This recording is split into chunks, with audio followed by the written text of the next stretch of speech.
Into President Obama's tax cut compromise, Democratic Congressman Peter Welch circulated a letter of disapproval among colleagues this week, and 53 members of the House signed on. Joining me now from his home state of Vermont is Congressman Welch. Congressman, the Senate will almost certainly pass this tax cut compromise in the next couple of days. Despite your vote in the House Democratic Caucus to block a vote, will this in fact go to the floor? That was a non-binding vote. Will this in fact come to the floor for a vote? Well, I think it will come to the floor. And what you're hearing from the House caucus is this. We have two major problems in this country. One is too few jobs, and the other is too much debt. And the question is whether this package is too big in the debt and too little in the job creation. You know, it's literally just a couple of weeks since the ink was dry on the Bowles Commission report, which said we've got a clear and present danger with the debt.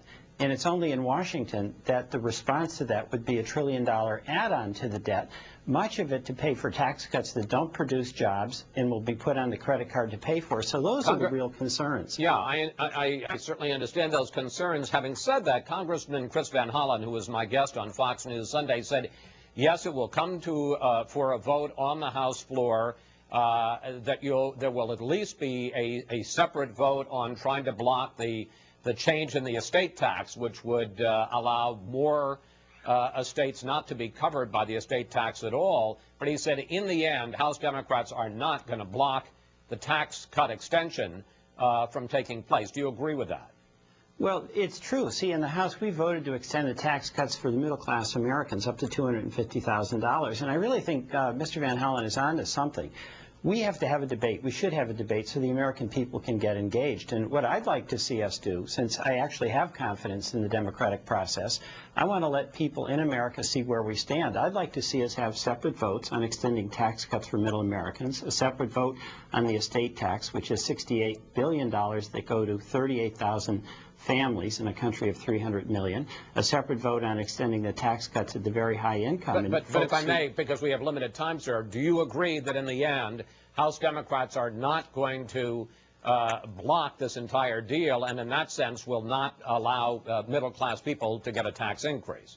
Well, the goal, I am absolutely in favor of doing what we need to do to make certain that the tax increase passes. But what we have an opportunity to do is take this debate so that people see what the stakes are. I mean, there's another issue here as well. This $120 billion that we're going to borrow so that we can have the payroll tax and Social Security raises significant questions at a time when Social Security is under immense pressure. So there's short-term politics here, and the President made his decision. He's explained why he made his deal. A lot of us think that he made this deal in the seventh inning when we had a chance to negotiate a better deal. Senator McConnell actually indicated that if there was a binary approach, that is, if he had to scuttle the middle-class tax cuts, that would be a tough call for him. So where our back is up against the wall, given the fact that the President's made this arrangement. He did it for reasons that we understand. The economy is fragile.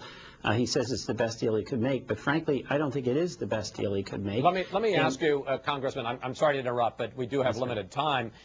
Let's look at the impact of the economy, because Mark Zandi, one of the country's most noted economists, he predicts that if this passes, that it will increase GDP growth by 1 percentage point over the next year, and that it will add more than 1 million additional jobs.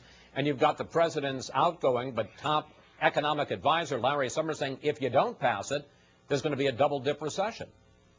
Well, also the President acknowledges that about $200 billion in this package is not going to be stimulative, and that's $68 billion for the estate tax and $120 billion over 2 years for the high-end tax cuts. And the question I ask is, is this a lot of business as usual, where in order to grease the deal, which we know is important for the middle class, you have to go into a back room, do some bargaining, and come out at an expense of $200 billion. And we're seeing that process accelerate, not diminish. I mean, now in the Senate, what they're talking about is ethanol and other tax breaks to essentially get the votes of some recalcitrant senators. And Congressman, that's the aspect Congressman, if I may, what about Bill Clinton's appearance in the White House briefing room? Was he at all persuasive in swaying you and other House liberals? You know, look, this isn't a perfect deal, but it's the best that the President could get. It's going to be good for the economy, and swallow hard and pass it. Well, former presidents are friendly with current presidents, and we're always glad to hear from Bill Clinton. But bottom line, the question here and this is a serious one, what does this do down the road when we've got $1 trillion on the debt? Because we are going to have to pay for this. We're going to have to pay back Social Security $120 billion. There's $200 billion that's not stimulative.